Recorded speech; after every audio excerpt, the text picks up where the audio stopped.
Hello, fourth graders. So we're gonna do our Unit 1, Lesson 8 right now. So go ahead, grab your book, turn to page 19, and let's get started. So in this lesson, we're talking about using estimation and sort of working on some mental math. So trying to figure out how we can quickly do some math in our head. Now, when it's really important, you want to make sure you're doing it on paper so you can line things up and get everything right. But sometimes it's appropriate to just sort of like figure out a pretty close guess, and that's what we're doing right now. So, it says right here you can use rounding to estimate a total. Then you can adjust your estimated total to find the exact total. So for this little example, the best-selling fruits at Joy's Fruit Shack are peaches and bananas. During 1 month, Joy sold 397 peaches and 412 bananas. When it says about, that's where we're doing our estimation. So about how many peaches and bananas did she sell in all? So I'm going to quickly round these to the nearest 100, okay? So 397, that's about, I'm going to do this little symbol for approximately, about 400 peaches, and 412 rounds to about 400 bananas. And then what could have been more complicated became a super duper easy addition problem. 400 plus 400, about 800 peaches and bananas. And if she's trying to use this to predict like how many pieces of fruit she might want to order for her fruit stand in the next month, she doesn't need an exact amount. She might think, those are really popular. I'm probably going to need about 800 next month as well. And then that way she's not going to buy like 5,000, or like 10. She'll have a pretty close amount to what the people want to buy. Now we're going to find out how close we are by adding up those actual numbers. So 397 plus 412. You can use whatever method you like. I'm going to do new groups below. So 7 plus 2 is 9. 9 plus 1 is 10. My 10 tends to into the hundreds. And then 300 plus 400 plus 100 is 800. So exactly 809 peaches and bananas.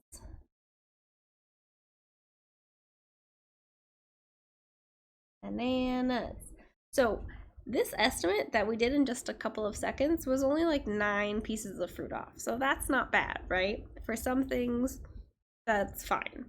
For things like if you're a doctor and you're trying to figure out the amount of medicine to give somebody, you don't want to be doing an estimation. You want a specific number based on the data. Okay, now we're going to practice estimating and then finding the exact answer. So when I'm looking at these, I'm going to round these to the nearest 10. So this is about 90 and this is about 30. 90 plus 30 is 120.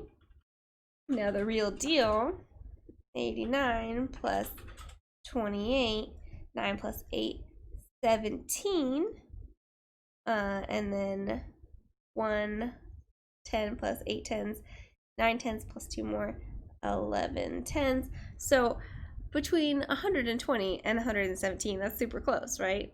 No big deal. Okay.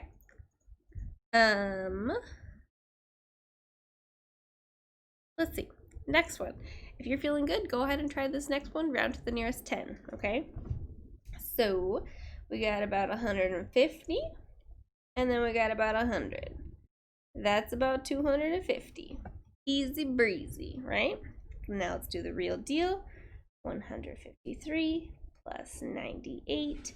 3 plus 8 is 11. 1 plus 9 is 10 plus 5 more, 15. Oopsie. So that one's only off by 1, right? 250 to 251. It's really close. Next one. Let's do these to the nearest 100, okay? So 1297, that's super close to 1300. And then 802, that's super close to 800, right? So then 1300 plus 800, that's about 2100. 2100. 13 plus 8, 21, right? All right, now let's find the real deal.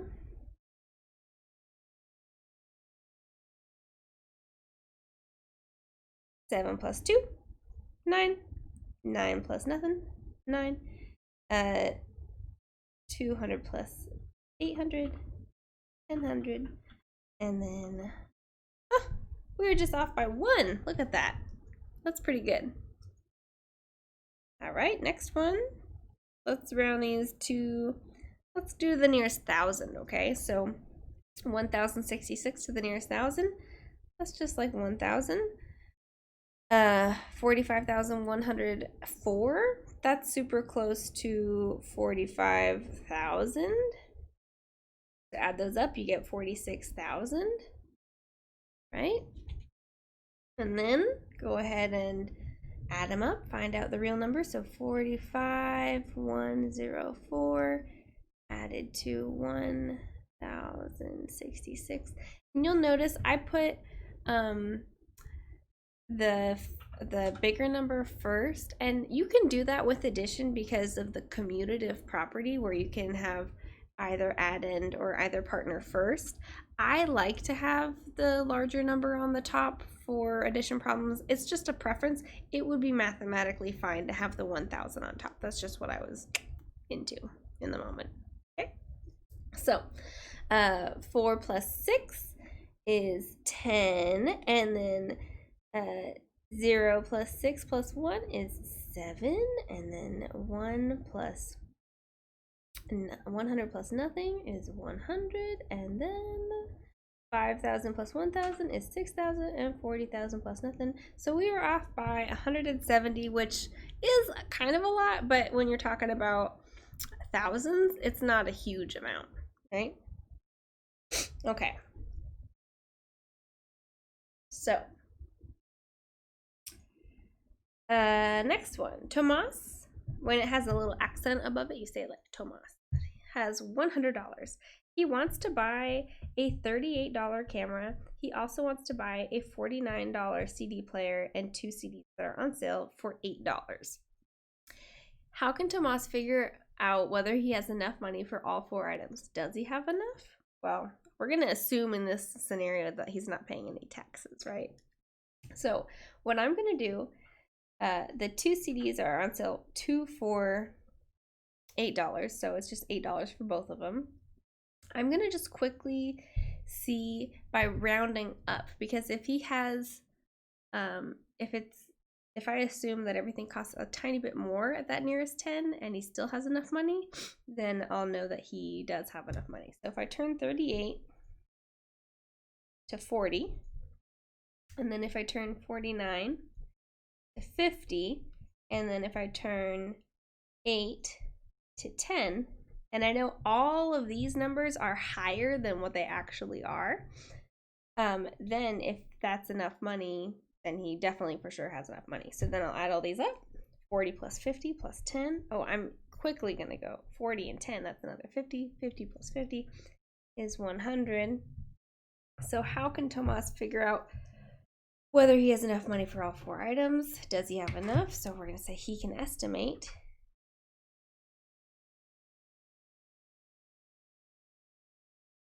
And then yes, he does.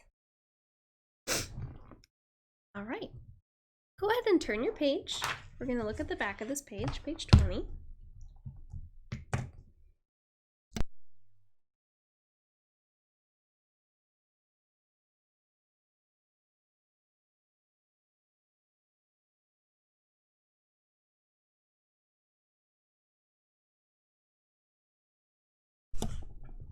All right, so let's keep estimating. Students at Washington Middle School collected 1,598 cans during the first month of their aluminum drive. During the second month of the drive, they collected 2,006 cans. it says about how many cans. So 1,598 is super close to 1,600. And then 2006 is super close to just 2,000. So quickly adding those up, that's going to be about 3,600-ish cans, right? Now we're going to go ahead and continue and find the exact numbers. So 1,598, 2,006.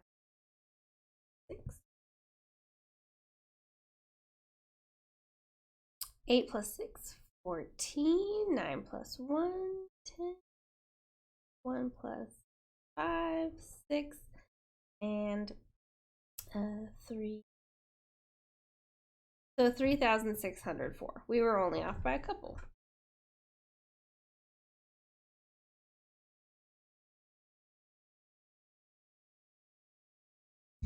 All right.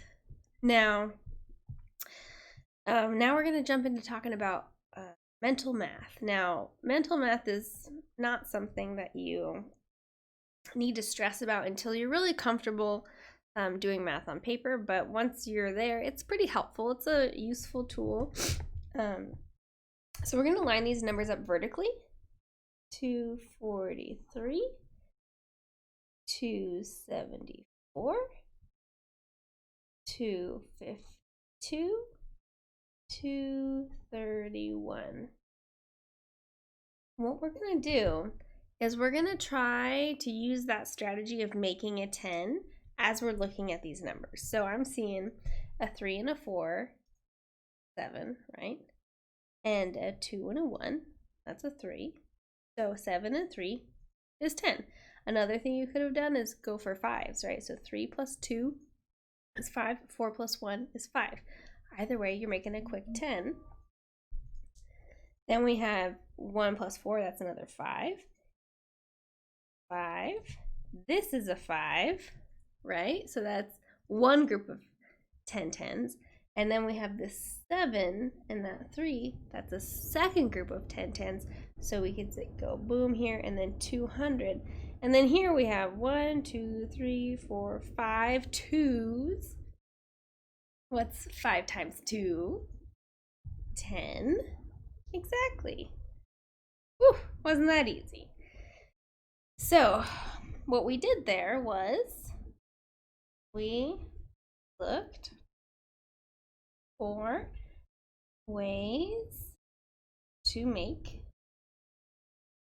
10. Okay, we're going to practice that right here. If you can do it mentally, cool. I'll let you go ahead and give it a shot, and I'm going to go ahead and do it right now. So if you want to go ahead of me, hit pause and do it. Okay, right here I see the 8 and the 2, that's 10. The 4 and the 6, that's 10. So this is 20. Right here I see the 6 and the 4, that's 10 plus 1 more, 11. So then I have the 6 and the 4 again, that's another 10. And then the 1 and the 2 is 3, so 13. Right here, see my 9 and my 1, that's a 10. My 5 and my 5, that's another 10. So down here I have 2 groups of 10. My 2 and my 3, that's a 5. My 7 and 6 is a 13. Plus the 2 is a 15. Plus that 5, right? So that's another 2 groups of 10, so 200. Okay, right here my 8 and my 2, that's a 10. And then the 6 is left over, so I have 16. Right here, my 1 and my 9, that's a 10. Plus my 1 and my 4, that's 15. And then right here, my 5 and my 4, that's a 9. Plus that 1, that's 10. I got 13.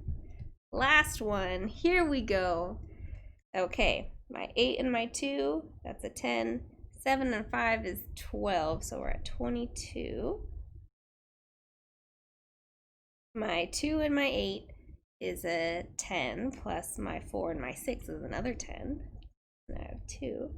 And then 2 plus 4, 6. All right. So that's it for today. Go ahead and check out if there's an assignment, and I'll catch you next time. Bye.